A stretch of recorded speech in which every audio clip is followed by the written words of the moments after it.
భార్య చేతిలో భర్త హతం. ఇప్పుడు ఏ పేపర్ తిరిగేసినా, ఏ ఛానల్ చూసినా ఇవే వార్తలు దర్శనమిస్తున్నాయి. ఈ మధ్య పత్నుల చేతిలో ప్రాణాలు కోల్పోతున్న పతుల సంఖ్య భారీగా పెరిగిందట.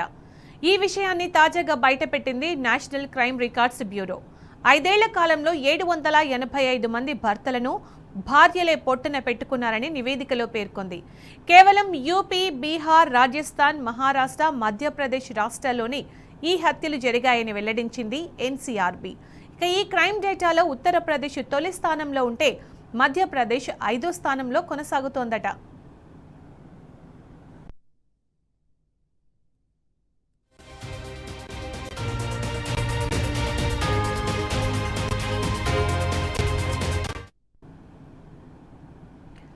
యూపీలో 2020లో భర్తల చేతిలో 45 మంది భార్యలు చనిపోగా ఆ సంఖ్య 2024లో 62కు పెరిగింది.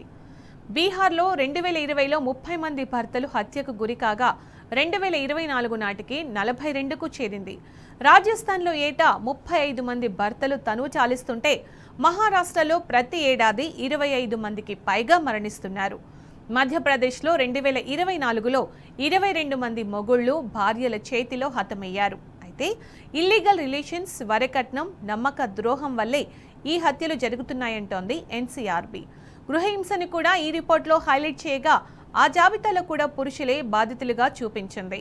ఇక రాజ్యాంగంలోని చట్టాలన్నీ కూడా మహిళలను రక్షించడానికే ఉండడంతో హత్యకు గురవుతున్న భర్తల సంఖ్య పెరుగుతుందని చెబుతోంది నేషనల్ క్రైమ్ రికార్డ్స్ బ్యూరో.